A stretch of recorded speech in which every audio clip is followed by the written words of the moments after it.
Hello, everyone. There was a company that manufactured high-quality shoes using sustainable materials.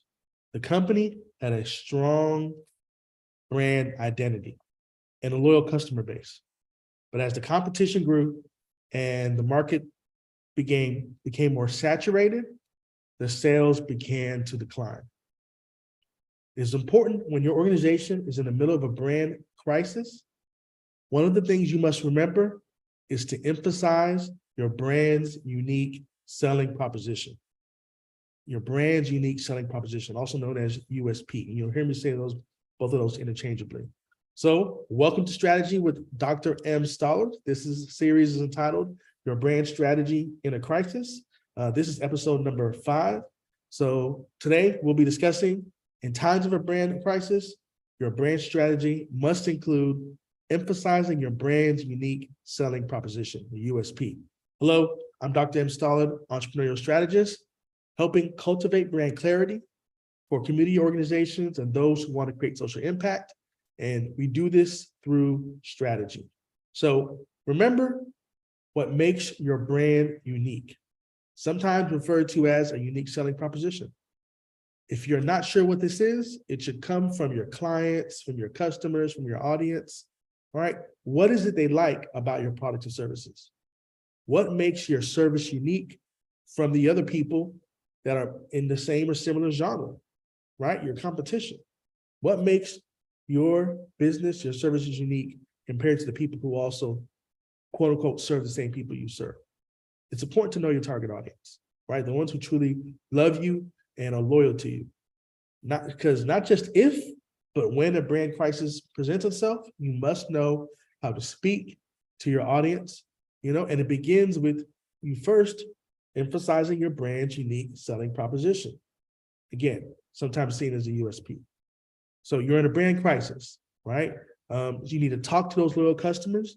And if you could talk to them first, that would be even beneficial. And when you talk to those true loyal customers, you want to encourage them to remind people that they have influence over others, right? And the people that have influence over us, remind them to tell those individuals what your organization's USP is, right? So what is unique? What is the unique benefit that a particular product or service that you offer to your customers that others may not necessarily offer, right? That's simply what a USP is. So a few examples of companies who got unique USPs are, Canva. If you heard of Canva, they brought graphic design into a whole new light, right? I've used it myself even a few times. And even though I'm comfortable in graphic design and using Photoshop, the traditional Photoshop and graphic design tools, Canva, created an app or a tool, if you will, that can position individuals who are not graphic designers with the ability to create truly competitive designs. Okay, so that's Canva. Another example is Shopify. No, I'm not an affiliate, but they made e-commerce platforms easier for folks who may not be, a true web page designer or background. Back when you have to spend $1,700 just to be able to get your site set up so that you can, quote unquote, have a shopping cart and be able to sell products online, right? But Shopify made it simple for everybody, especially for those who may not be true techies. One of the reasons we focus on community organizations and those who create social impact is that, a lot of consultants and coaches and so forth talk about business related topics. And those who do so, they talk to small, medium businesses, which is fine, that are after making a profit. And there's nothing wrong with that. But time and time again, the nonprofit organization, the community organization, the churches are constantly being pushed to the side. And so we have chosen to help them with their strategy. And when I look at the people who I've served, that's the area of focus that seems to have most reached out to me, maybe through word of mouth, and I've been able to serve them as well. So if you want more information on that, you can check out my case studies on my website. But one thing I want to also make sure, along with the strategy is the positioning or the repositioning, understanding the customer sentiment. Those are things that we want to make sure that the nonprofit organizations, the community organizations, the individuals who have creating social impact are inputting or employing their strategy in a specific way that deals with the positioning, that deals with how, or maybe they have to reposition themselves and understanding the true customer sentiment. So back to you. When it comes to a USP, your unique selling proposition, you want to ask yourself a few questions, right? See if you and your folks, know these answers, right? And if you want to have this information ready. So the question you want to ask yourself is, what are you offering that your competition is not, right? You should be writing this down. What are you offering that your competition is not? Do you know what your potential clients are seeking, right? What are they looking for? What keeps them up at night, right? It's one of my favorite questions to ponder. What keeps your clients or customers up at night? When everyone else is asleep, he or she may be up and just literally just pondering like, you know what? I need to find an answer to this. I need to find a solution to this, right? What's the biggest problem or struggle, right? If you're able to answer these, then you're in good shape. And if you need help determining these answers, then let us know. But by answering these, you are, in fact, developing your USP. You're articulating USP. You're making it clear, not for yourself, but the members on your team as well. So if you take the time to figure it out, so when the brand strategy crisis comes, you're that much more prepared. So again, when the brand crisis hits, you must emphasize your brand's unique selling proposition. I'm going to keep saying this. It also means that in context, you need to remind your customers who you are. Remind your client and customers who you are. What does that look like? Think of it like this. What are your strengths? What problems are you currently solving? What problems have you already solved? What promises have you made? And it's important to keep those promises. And if a promise has been broken, that's maybe part of why maybe you're in a brand crisis. Well, the first you need to do is watch my other episodes in the series. But remember, you have to stop all communication, right? Until you can gather enough information to make a clear decision and make a clear, clarifying statement to the stakeholders and those who have been affected. And when you begin to communicate with your audience, you must emphasize your brand's USP.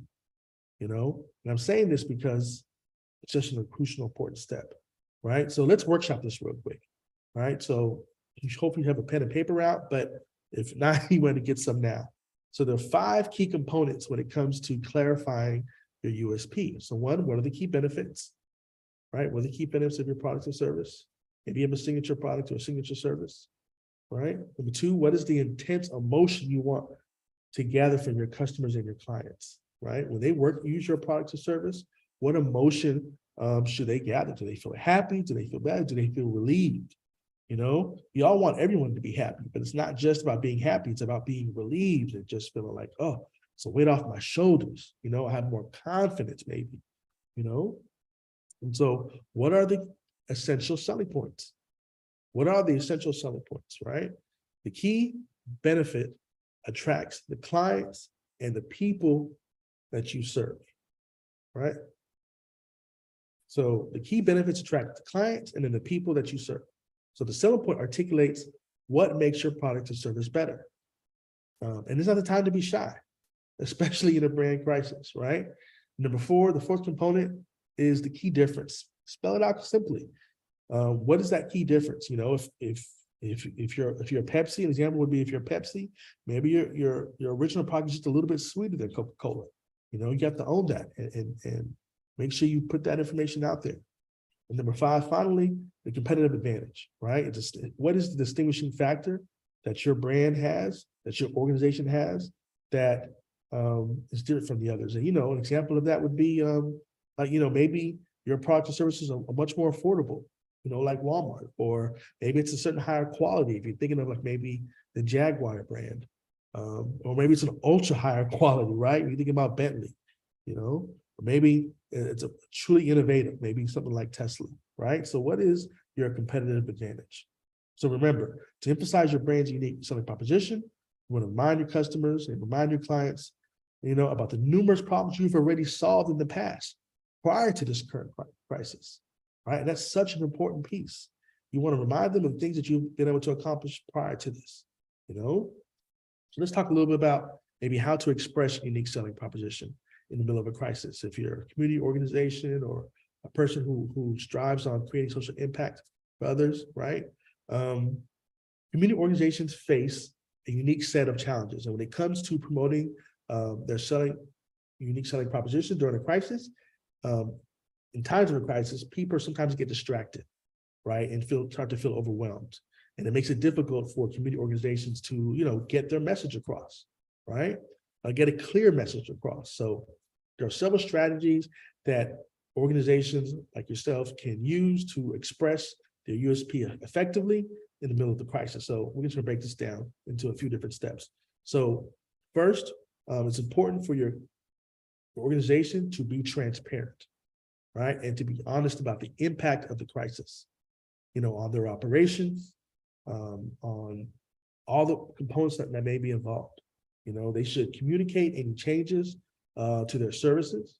You should communicate changes to your services or programs, and how are they adapting to the crisis. You want to continue to provide support to the community as well. This shows that as an organization, you're committed to the environment, that you're committed to the area that you're serving, committed to your mission and your values, and you're willing to adapt under the changing circumstances, meaning you're not just going to run off and leave them behind, right? You're not going to just run off and leave them behind. Number two, organizations, you want to focus on the unique value they bring to the community, right? This could be in the form of specific programs or services that are tailored toward those specific needs, of a particular population, right? Whether it's a minority population or some other component, So during a brand crisis, the community organizations, you want to leverage a unique value proposition, like we've been saying, and demonstrate how your organization is uniquely positioned to support the community in times of need. You're already familiar with them. You know what's going on, right? You've been in the trenches with them. Now you're in the trenches with them. You want to let them know, listen, we've been through things before, and we can help get you out, even if the crisis is your fault.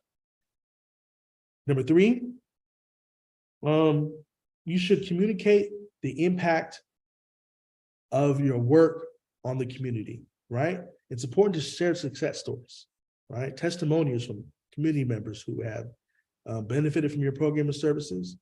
This helps to demonstrate the value of their work and how it's positively impacts the community. This is something I need to do a better job as myself. And our team is like the people that we have served, getting direct feedback from them. I've got a few videos and so forth of people appreciating and helping them, that I help them bring more clarity to their work and clarity to be able to articulate to their customers better. And I need to also, do a more job of probably putting that out there. So in this particular case, do as I'm saying, not as I do. Fourth, you should consider, partnering with other organizations, right, to amplify your message.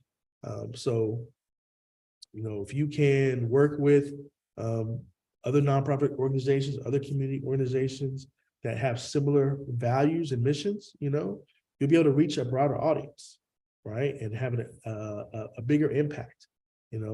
Obviously COVID-19, we're kind of maybe on the end of it or on the outskirts of it. A lot of organizations partner with local businesses and government agencies to provide, various essential services, to populations and those who are just deemed vulnerable, right? And finally, you should be proactive in your communication efforts, right? You should leverage all available channels, digital, TV, right? And include social media, email, direct mail to reach out to your target audience, right? Don't just assume that everything's on social media and that everyone that you serve is not on traditional email or regular email. This is where you have to know your target audience, right? You may have a few people in there that just may not be on social media. Maybe the fact that there is no internet in the area, that might be the crisis itself, And so you're gonna have to figure out how you're gonna communicate with those people, how you're gonna communicate with your target audience in spite of what's going on, right? So you may have consider hosting a virtual event or an in-person event or a virtual webinar or an in-person webinar, in order to keep the your community, your organization engaged and informed of what's going on in the middle of the brand crisis. Okay, so there's a company manufacturing high quality shoes using sustainable products, right? The company had a strong brand identity and a loyal customer base. As the competition grew and the market became saturated, the sales began to decline rapidly, right? This is what we started off in the beginning. We're kind of coming back to it. So CEO knew what they needed to do. something drastic, to turn things around. So they hired a brand strategist, right? Maybe someone like myself, to help them identify a unique selling proposition, to develop a new marketing strategy that would resonate with their specific audience, right? You always want to make sure you're not trying to always look for new customers, even though that's great. But in the times of crisis, you want to make sure you're taking care of those people who you've been serving this whole entire time. And sometimes it involves creating a whole different marketing strategy or implementing a whole different campaign, right? To counter what may be currently going on that's negative or other challenges that may arise. So through extensive market research and data that had already collected, it was determined that maybe sustainable materials and maybe ethical manufacturing practices were highly valued and deemed important, by their specific audience. So organizations never fully capitalized on the unique selling proposition in that area, right? They never fully capitalized that in their marketing efforts, right? So now it's time to bring those things that are important to this target audience to the front line. And it's important for that company to say, you know what, we're going to be the ones to deal with more sustainability. So the recommendation was to shift focus to sustainability and ethical manufacturing and make it a core part of the brand's identity, right? That developed a new marketing campaign that highlighted the company's commitment to sustainability, ethical practices, and positioned them as the leader in the sustainable fashion industry, right? It's a total game changer. Things were going well. They realized things started to decline. And what happened was they realized they weren't engaging enough in what was considered sustainable, right? So the campaign included a series of social media posts and email marketing campaigns and traditional advertising that emphasized the company's use of sustainable materials and ethical manufacturing practices. They also partnered with environmental organizations to demonstrate their commitment to sustainability and participate in eco-friendly initiatives to raise awareness about their brand, right? So the new brand strategy was obviously a major success, and the company's sales began to soar and increase, and they attracted new customers who were passionate about sustainability and ethical practices, that their loyal customer base grew even more loyal. So that was it. They focused on the target audience, right? Bringing sustainability that, based on their research and their gathered data that they have interpreted, that their current loyal customers want them to focus on sustainability, right, and ethical manufacturing. But then what happened was, because they focused on that, right, and they ran the campaign, they also organically acquired new customers and new patrons to their particular product, right, which is huge. So thanks to their unique selling proposition and the commitment to sustainability, their company was able to get past that brand crisis, right? Able to save their business, continue to thrive in a highly competitive market. They became known as a leader in the sustainable fashion industry, and their identity, or their brand identity, was strengthened by their commitment to sustainability and ethical practices. So this is just a quick story of just really understanding the power of having a unique selling proposition, right? And importance, especially in the brand crisis, and aligning your brand identity and the values and the needs of your audience together, right? And by leveraging the commitment to sustainability, or the new commitment, I should say, to sustainability and ethical practices, the organization was able to turn their business around, right? So we discussed unique selling proposition. We discussed how to formulate your unique selling proposition. We talked to you about how to express your unique selling proposition. All of this while in the middle of a brand crisis. So remember, expressing your community's, organizations, unique selling proposition while in the middle of a brand crisis requires transparency, right? And focus on unique value, proactive communication efforts, and you know what? Just being upfront with your customers and clients and the people you serve. So thank you for listening to Strategy with Dr. M. Stolard. That's all we have for today. I am Dr. M. Stolard. Remember to keep pushing forward, drive your influence, and be intentional by using strategy.